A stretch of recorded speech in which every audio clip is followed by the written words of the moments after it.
The issue of unpaid labor by incarcerated individuals in the United States, particularly black individuals, has a long and contentious history. One of the most well-known forms of this labor is prison labor or convict leasing, which dates back to the Reconstruction era following the Civil War. During this time, many southern states leased out prisoners, predominantly black individuals who had been arrested under discriminatory laws such as black codes, to private companies and plantations as a cheap source of labor. These individuals often worked in harsh conditions with little to no pay, and their labor was exploited for the profit of the lessees. Although the practice of convict leasing officially ended in the early 20th century, aspects of unpaid prison labor continue in various forms today. Many incarcerated individuals work in prison industries, such as manufacturing, agriculture, and services, often receiving extremely low wages, if any. Some states even have laws that require incarcerated individuals to work and can punish them with loss of privileges or extended sentences for refusing to do so. Critics argue that this system perpetuates a cycle of exploitation, disproportionately affecting black and other marginalized communities who are overrepresented in the prison population. They argue that it serves as a form of modern-day slavery or involuntary servitude, violating basic human rights principles. Proponents of prison labor programs argue that they provide job training and skill development for incarcerated individuals, which could help with their re-entry into society upon release. However, concerns remain about the lack of fair compensation, the potential for abuse, and the perpetuation of systemic inequalities within the criminal justice system. Overall, the issue of unpaid labor by incarcerated individuals, particularly black people, remains a complex and contentious topic, drawing attention to broader issues of racial injustice, economic exploitation, and the ethics of the prison industrial complex. The unpaid labor of jailed black people in America has often been likened to slavery due to similarities in the conditions and exploitative nature of the work. While there are differences between historical slavery and modern-day prison labor, there are undeniable parallels that prompt such comparisons. Coerced labor. In both cases, individuals are forced to work under threat of punishment or other negative consequences. While in historical slavery, this coercion was explicit and legally enforced, in the case of prison labor, individuals may face repercussions such as loss of privileges or extended sentences for refusing to work.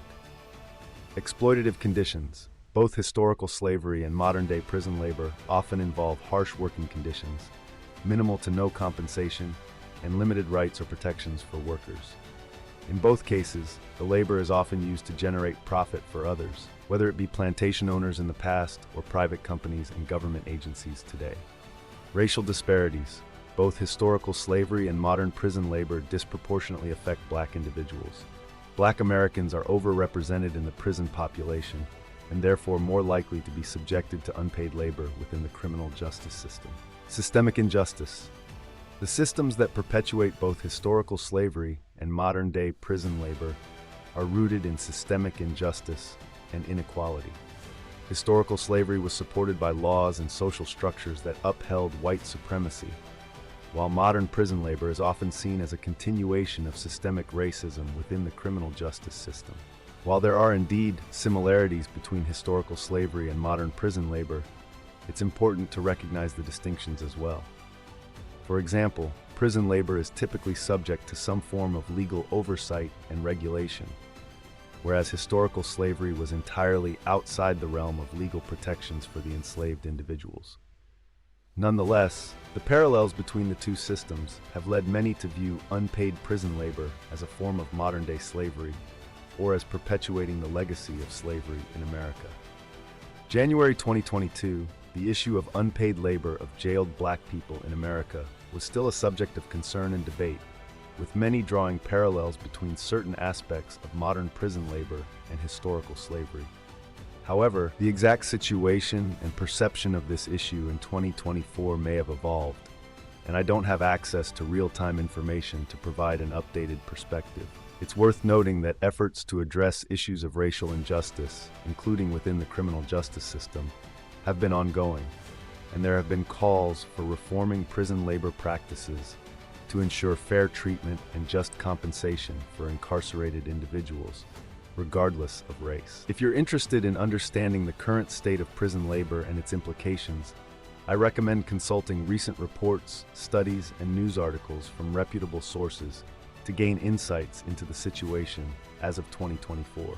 The types of jobs included in unpaid labor of incarcerated individuals, including jailed Black people in America, can vary depending on the specific prison or correctional facility and the programs in place. Some common examples of unpaid labor in prisons may include manufacturing, agriculture, services, construction, call centers, and wildfire fighting.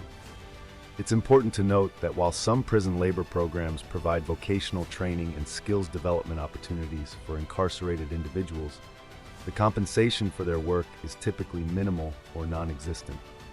This has raised ethical concerns about the fairness and exploitation of prison labor, particularly given the disproportionate representation of Black individuals in the prison population.